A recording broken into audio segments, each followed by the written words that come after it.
இந்த நாள்ல கூட ஐ வாஸ் ஜஸ்ட் என்னுடைய மனதுக்குள்ள I was putting a question to my self, ஆண்டவரே what is it you want me to preach? இந்த நாள்ல உங்களுடைய ஜனங்களுக்கு நான் என்ன சொல்லணும்? What is the word you have for me to tell your பீப்புள்னு சொல்லும்போது எனக்கு மிகவும் பிடித்த வசனம்,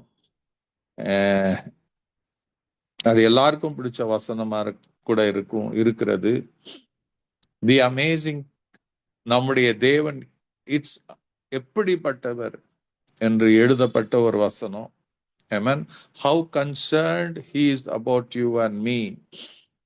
இந்த வசனத்துல ஆண்டவர் எழுதியிருக்கிற காரியம், முக்கியமான ஒரு காரியம் என்னன்னா, don't try to figure out.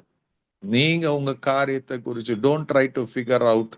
உங்களுடைய எந்த காரியத்தை குறிச்சும், உங்க ஃபியூச்சரா இருக்கட்டும், உங்க நம்பிக்கையா இருக்கட்டும்,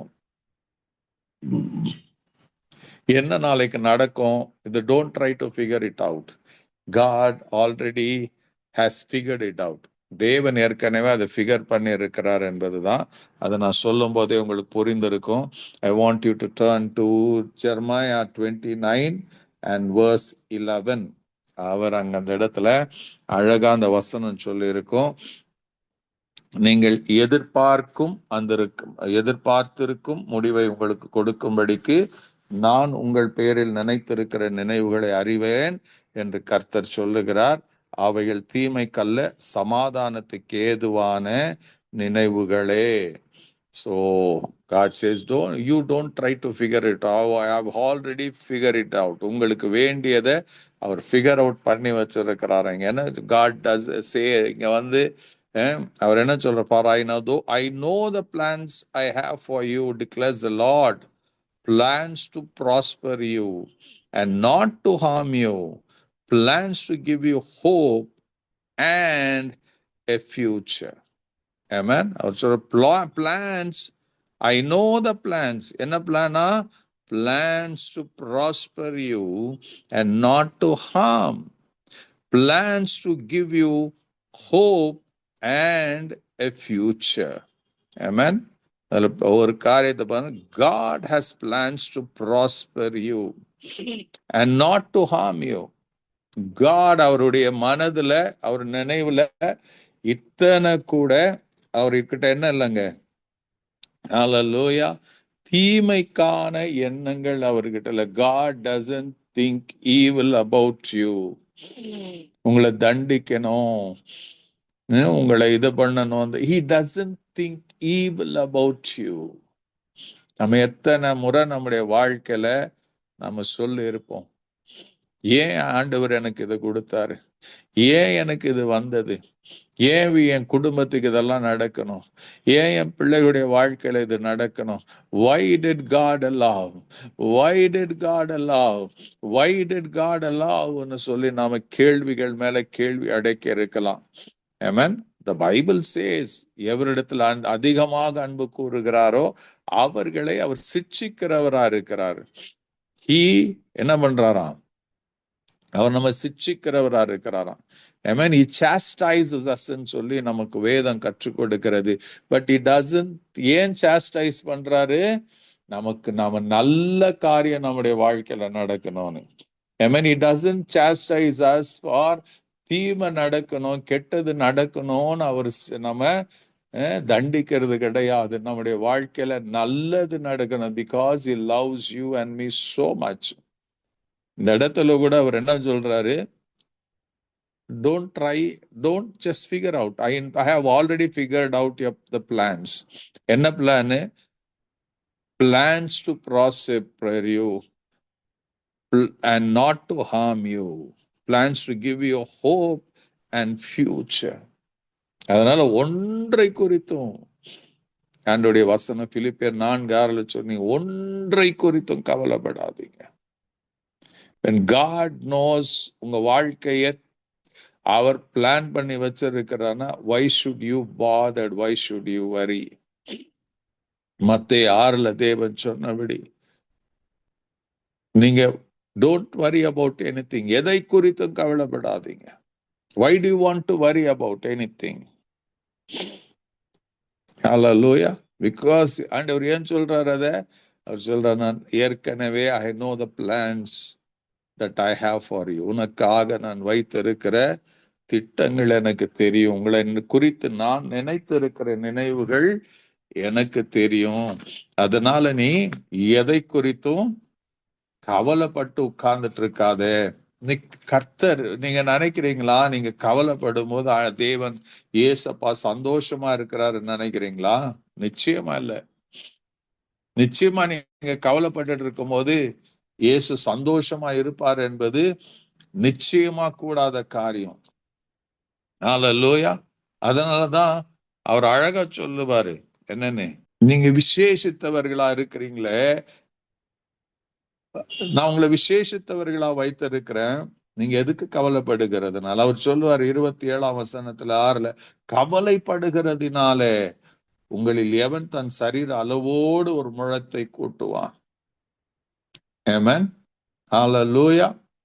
31 ஆக எண்ணத்தை உண்போம், எண்ணத்தை குடிப்போம், எண்ணத்தை உடுப்போம் என்று கவலைப்படாதிருங்கள். இவைகளெல்லாம் அஞ்ஞானிகள் நாடி தேடுகிறார்கள். இவைகளெல்லாம் உங்களுக்கு வேண்டியவைகள் என்று உங்கள் பரமபிதா அறிந்திருக்கிறார். முதலாவது தேவனுடைய ராஜ்யத்தை, அவனுடைய நீதியின் தேடுங்கள், அப்பொழுது இவைகளெல்லாம் உங்களுக்கு கூட கொடுக்கப்படும் என்று இயேசு எழுதியிருக்கிறார். He's very particular. இந்த இரவுல I don't know to whom God is speaking these blessed words. நீங்க கவலைப்பட்டு உட்கார்ந்துட்டு இருக்கிறீங்கன்னா God says கவலைப்படாதீங்க. நாளைக்கு என்ன நடக்கும் ஏது நடக்கும்னு யோசிக்காதீங்க. God has already planned. அவர் சொல்றாருல, உங்களை குறித்து நான் நினைத்திருக்கிற நினைவுகளை நான் அறிவேன் என்று அவர் சொல்லி இருக்கிறார். ஆமென். ஹல்லேலூயா. சோ நீங்க நீதிமொழிகள்ல 3 படிச்சீங்கன்னா 5 6 நீங்க படிக்கும் போது அதுதான் கர்த்தர் அங்க அகேன் he will say, நீ ஏன் கவலைப்பட்டு உட்கார்ந்துட்டு இருக்கிற, நீ ஏன் வரி பண்ணி கொண்டிருக்கிற, உன் சுய புத்தியின் மேல் சாயாமல் சாஞ்சிராத, உன் சுய புத்தியின் மேல் சாயாமல். ஒரு இங்கிலீஷ் டிரான்ஸ்லேஷன்ல அப்படிதான் சொல்லும், don't try to figure out what God has already figured out. நீ என்ன பண்ணு, உன் சுய புத்தியின் மேல் சாயாமல் உன் முழு இருதயத்தோடும், இன்ஸ்டெட் ஆஃப் ஃபிகரிங் அவுட் என்ன பண்றதுன்றதை விட இங்க ஆண்டுடைய வசனம் சொல்லு, உன் முழு இருதயத்தோடு கர்த்தரில் நம்பிக்கையாயிரு. Trust in the Lord with all of your heart. என்ன ட்ரஸ்ட் பண்ணணும்? God knows the plans that he has for me. அவர் என்னை குறித்திருக்கிற நினைவுகளை அவர் சொல்றார், உன்னை குறிச்சு நான் நினைத்திருக்கிற நினைவுகளை நான் அறிவேன். God didn't say நீ யோசி, நீ கவலைப்படு, நீ போராடுன்னு சொல்லல. God never said for you and me to worry about. எதை குறிச்சு, நாளைய குறித்து நீ கவலைப்படாதன்னு தான் சொன்னாரு. உன் எதிர்காலத்தை குறிச்சு கவலைப்படாதன்னு தான் எழுதப்பட்டு இருக்கிறது. உன் குடும்பத்தை குறிச்சு கவலைப்படாதன்னு தான் எழுதப்பட்டு இருக்கிறது. உன் பிள்ளைகளை குறிச்சு கவலைப்படாதன்னு தான் எழுதப்பட்டு இருக்கிறது. Just do what God has said to you to do. Hallelujah. அவர் சொல்லிட்டாரு. ஒரே ஒரு காரியம், இன்னைக்கு உங்க இருதயத்துல ஆழமாய் ஒரு வார்த்தை, ஒரு நம்பிக்கை வரணும். என்ன தெரியுமா? நீங்க சொல்லிக்க, you have to tell yourself. ஆண்டவர் சொன்னபடி என்ன சொல்லணும்? உங்களை நீங்களே பார்த்து சொல்லிக் கொள்ளணும். ஏசப்பாக்கு இயேசு என் பேரில் நினைத்திருக்கிற நினைவுகளை அவர் அறிந்திருக்கிறார். God already knows about me. என்னை குறித்து அவர் நினைத்திருக்கிற நினைவுகளுக்காக நான் ஸ்தோத்தரிக்கிறேன்னு சொல்லணும். Amen. He has good plans for me. என்னை குறித்து நல்ல திட்டங்களை வைத்திருக்கிறார். Amen. என்னை குறித்து அவர் மனசுல கெட்ட எண்ணங்களில, தீமைக்கான எண்ணங்கள் அவர்கிட்ட இல்ல. Hallelujah. He has plans to prosper me. He has plans to give me good future. இந்த வசனத்தை படிக்க கொஞ்ச நேரத்துக்கு it's just amazing how much God loves you. தேவன் உங்களை எவ்வளவு நேசிக்கிறாரு. God doesn't love you and me because we love him perfect and நம்ம love பண்றோம் இல்ல. It is his character. He doesn't love us because we are so and so இல்ல. He loves us because he is love. He doesn't bless us because we are worthy to be blessed. He blesses us because Jesus is worthy to be blessed. ஏன் நம்ம ஆசீர்வதிக்கிறார்? Because Jesus, ஆண்டவராய் இயேசு கிறிஸ்து, he has carried upon his body நம்முடைய எல்லா பாவத்தையும் அக்கிரமத்தையும் அவர் சிலுவையில தன்னுடைய சரீரத்துல சுமந்து கொண்டு அவருடைய பிதாவாகிய தேவனுக்கு முன்பாக நம்மை நீதிமான்களாக்கி அவருக்கு முன்பாக நிறுத்தி வைத்திருக்கிறபடினால அவர் என்ன பண்றாருங்க? He when he looks to you and me, he doesn't look as a criminals. He looks உங்களை என்னை பார்க்கும் போது அவருடைய செல்ல பிள்ளைகளாக பார்க்கிறாரு. அந்த செல்ல பிள்ளைகளுக்கு அவர் சொல்றாரு, உன்னை குறித்து நான் நினைத்திருக்கிற நினைவுகளை நான் அறிவேன், அது தீமைக்கு அல்ல, அது தீமைக்கான எண்ணங்கள் என்கிட்ட அல்ல, உன்னை குறித்து நன்மையான எண்ணங்களை நான் வைத்திருக்கிறேன், உன்னை குறித்து உனக்கு ஒரு நல்ல எதிர்காலத்தை வைத்திருக்கிறேன். என் மகனே என் மகளே கர்த்தர் சொல்லுவது உங்க காதுல விழுதா? உங்க இருதயத்தின் அந்த காதுகள்ல இந்த சத்தம் துணிக்குதுதா? It's not I am perfect, but Jesus, இயேசு பெர்ஃபெக்ட்டா இருக்கிறதுனால பிதாவாகிய தேவன் எனக்கு சொல்லு, இன்னைக்கு உங்களை பார்த்து சொல்லுகிறார். There is உன்னை குறித்து I have no plans to harm you. I have no plans to harm you. If somebody is sick, it is not God doesn't அவர் உங்களை ஹார்ம் பண்ண சிக்னஸ் கொடுத்து உங்களை ஹார்ம் பண்ணோன்னு அவருக்கு எண்ணமே கிடையாது. அவருக்கு அந்த உங்களை சிக்னஸ் கொடுத்து ஹார்ம் பண்ணோன்னு அவர் நினைச்சிருந்தா அவர் சிலுவையில பைபிள் சொல்லுது அவருடைய தழும்புகளால் நீங்கள் குணமானீர்கள் என்று எழுதப்பட்டு இருக்கவே முடியாது. He suffered wounds. அவருடைய சரீரத்துல ஏற்பட்ட காயங்களுக்கு காரணம் என்ன தெரியுமா? நீங்க சஃபர் பண்ண கூடாது, நீங்க வியாதியில மருளக்கூடாது, நீங்க வியாதியில கஷ்டப்படக்கூடாது, நீங்க வியாதியில சோர்ந்து போக கூடாது. So he's already made a way for you. He has already made a way for you to be healed. சுகமாய் இருப்பதற்கு அவர் வழியை ஏற்படுத்தி இருக்கிறார். எங்க தெரியுமா?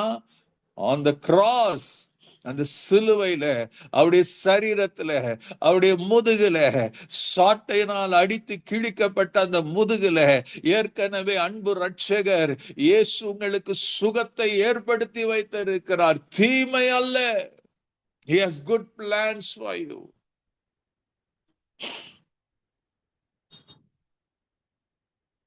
If you are doing businessல இருக்கிறீங்களா, ஆண்டவர் சொல்றார், I have no plans. உங்களை லாஸ்ல கொண்டு போகக்கூடிய எண்ணங்களோ திட்டங்களோ என்கிட்ட இல்ல. I have good plans. I have plans to prosper you.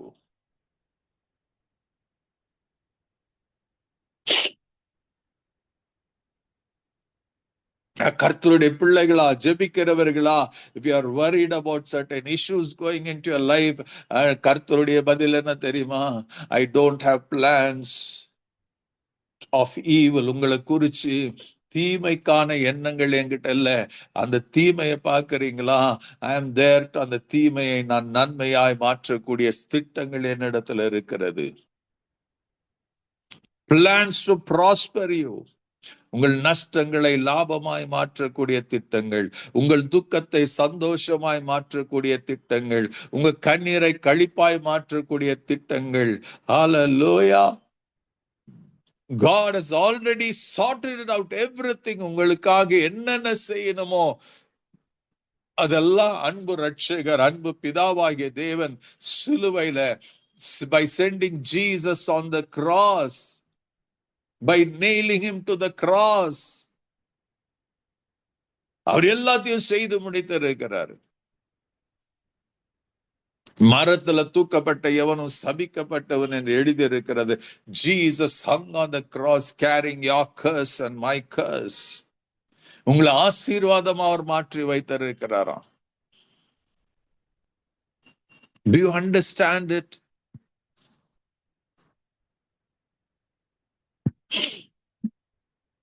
எத்தனை பேர் உணர்றீங்க எனக்கு தெரியாது. May the blessed Lord என்னைக்கு உங்க இருதயத்துல, உங்க கவலைப்பட்ட இருதயத்துல, I pray that he will save, அவருடைய சமாதானத்தை உங்களுக்குள்ள கொண்டு வருவாராக, அவருடைய நம்பிக்கை உங்களுக்குள்ள கொண்டு வருவாராக, உங்களுக்குள்ள ஒரு இளைப்பாறுதலை கர்த்தர் கொண்டு, மே he bring that hope and peace. Our சொல்றாருல, plans to give you hope and future. அந்த நம்பிக்கையை, may God bring hope into your hearts and minds. May God bring joy into your home. உங்க வீட்டுக்குள்ள அந்த நம்பிக்கையும் சந்தோஷத்தையும் கர்த்தர் கொண்டு வருவாராக. Tonight may God make you see, மறுபடியும் எல்லாம் மாற்றப்பட்டு அந்த சந்தோஷத்தை உங்க வீட்டுக்குள்ள பார்க்க செய்வாராக. May the blessed Lord உங்க கண்ணீர் எல்லாம் இன்னைக்கு மாற்றப்படட்டும் என்று நான் சொல்லிக்கிறேன். May you see, உங்க கண்ணீர் இன்னைக்கு துடைக்கப்படுவதை பார்க்கட்டும் என்று நான் ஜெபிக்கிறேன். I just ask God.